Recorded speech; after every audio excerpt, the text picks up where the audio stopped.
Major flooding possible up and down the Red River Valley. Good evening. That's the newest flood outlook. Came out today, and the latest prediction shows a high probability of high water in Grand Forks and many other communities. Well, the National Weather Service says there's about a 78% chance the Red River will crest at major flood stage of 46 feet in Grand Forks. The community set a record last fall with a foot of precipitation. Since then, we've received nearly 4 feet of snow. Meteorologists say March and April will bring on a La Nina period, meaning we'll likely see cooler temps and more chances for rain and snow. National Weather Service hydrologist Mike Luke says the highest chances for cresting above the flood stage will happen between April 7th and the 14th.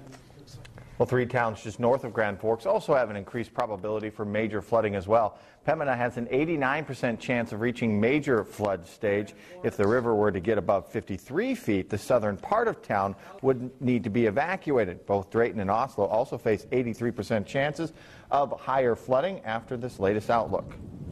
Oslo's major flood stage is 36 feet. The top of the dike there is still 5 feet higher than that, while Drayton is protected or has a major flood stage of 42 feet. Grand Forks flood fighters say they're not worried about the spring flood outlook and say they're confident in the flood protection system. Public Information Officer Kevin Dean says the city will keep an eye on the river and will have to close storm sewers when the river reaches certain levels. He says the flood protection project is completely in place and will be able to protect Grand Forks. Kevin Dean says there's a good chance the Point and Sorley bridges will be closed this spring, but they hope the Kennedy Bridge will stay open. Well, it's another very cold night. And just how cold is it? How cold will it get? Here's Storm Techer meteorologist John Wheeler with your first look. Authorities say they killed a Grand Forks father and son more than 7 years ago. Now prosecutors want to join the trials of the 2 men. Billy Joe Aguero and Joseph Mancata are both charged with 2 counts of murder, 2 counts of conspiracy to commit murder. Authorities say the 2 men killed Robert and Damien Bellegarde on a county road in September of 2001. Assistant State's Attorney Jason McCarthy has filed a motion to try the men at the same time, but their defense attorneys have objected to the motion. They say trying Mancata and Aguero together would be prejudicial and harmful to their case. The judge will make a ruling on the motion. The men are scheduled to go to trial right now in April. The Minnesota Department of Public Safety's Alcohol and Gambling Enforcement Division warns Minnesotans to be alert to sweepstakes scams. Recently, residents received notices of sweepstakes winnings on fake Publishers Clearinghouse letterhead with a bogus check for several $1,000s. Envelopes contain no return address and a Canadian postal stamp. The letter states recipients must keep winnings confidential, and the check is from an account that doesn't match the name of the sweepstakes. An update on the Mahnomen County deputy shot a week ago, Chris Dewey. His wife, Emily, posted on his Caring Bridge website that they will probably head to Colorado for his rehabilitation sometime soon because the facility there is the best fit. Also, Chris has requested that people send fishing lures instead of flowers. If you'd like to send Chris a lure, Minnesota Fishing Reports at lakestatefishing.com is organizing a lure drive for him. You can find a link to that on our website at WDAZ.com. Well, autopsy results on the Dilworth man found frozen in a snowbank in January show he died of hypothermia and that alcohol was a factor. Craig Glock had a blood alcohol level of 0.27. He was found in his car in a ditch on January 22nd. Glock's limbs were frozen. He died that night at Merritt Care Hospital in Fargo.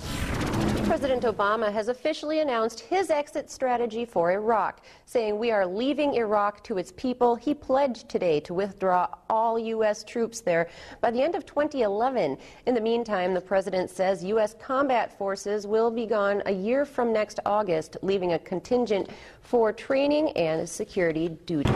Meanwhile, a trip south of the border could mean danger. Universities across the country are warning young people to beware of the violence.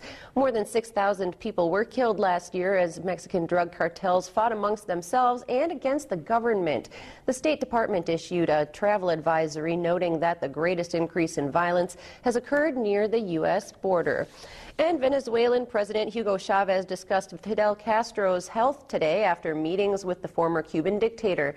Castro has not been seen in public since mid-2006 when he underwent intestinal surgery and ceded power to his younger brother, Raul. Venezuela's leader says that he met with the elder Castro twice last week, and their meetings, Chavez and Castro discussed the world financial crisis and the new government of President Barack Obama. Well, mayors lobbied lawmakers in St. Paul today for more local government aid. More on that story after the break. And a state representative stops to talk to Greenbush Middle River students about the state's budget problems.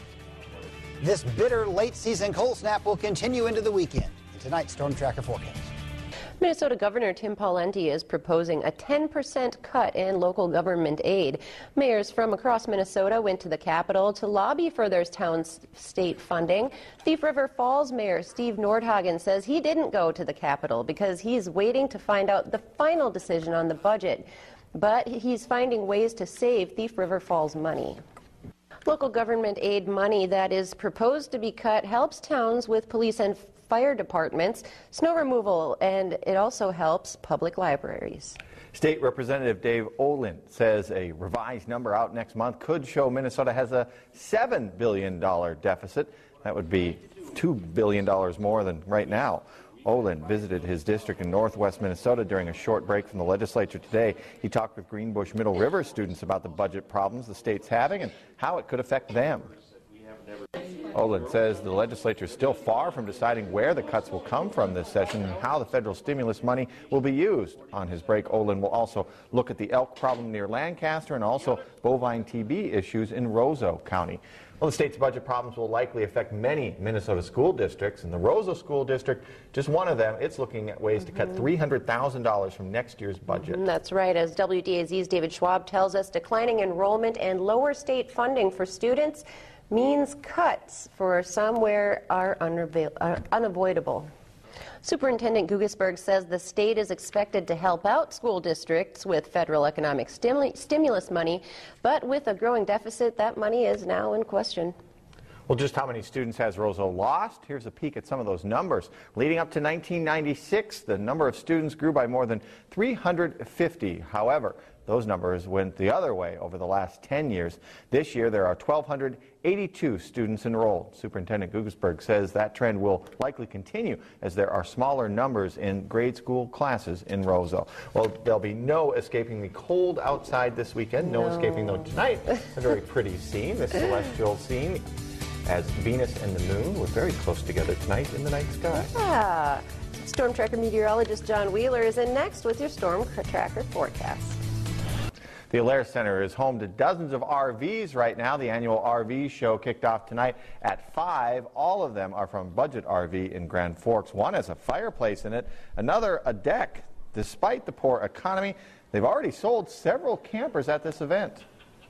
And if you'd like to check out the campers, the show continues through Sunday. It's free and open to the public at the Alair Center. North Dakota Army National Guard soldiers are previewing the Officer Corps at Camp Grafton this weekend. Soldiers from all over the state are there today and tomorrow for Eagle Flight. More than 40 soldiers are learning about the many paths to becoming an officer. Senior leaders ask them to consider being a part of it and to be open-minded. Colonel William Seekins encouraged the young soldiers to keep learning and asking questions. Soldiers then went to a social where they could talk to the officers one-on-one about the Officer Corps. Eagle Flight will continue tomorrow with more informational briefings. Soldiers will learn about education and benefits and officer incentives. Well, Central and Red River try to earn a spot in tomorrow's championship game of the state boys hockey tournament. Yes, Pat tells us how they did next in sport. A longtime East Grand Forks police officer is retiring. Detective Sergeant Rick Blazek has been with East Grand Forks Police for 33 years. He started out as a patrol officer in 1976, eventually getting promoted to sergeant in 1997. Blazek says the best part of his job has been working with people in the community. Blazek has received many awards during his time with the department, including being recognized by U.S. Attorney Drew Wrigley in December for his work with Operation Speed Racer, a big, huge federal drug investigation that netted several dozen arrests. Yeah, so wasn't it like 50 or something? That was something to be involved in, I'm sure. It had a connection from East Grand Forks all the way to Mexico. So yeah. That's a lot to be involved with, for sure. So congratulations to him on his retirement. Yeah, it's about time. Have a great weekend, everyone.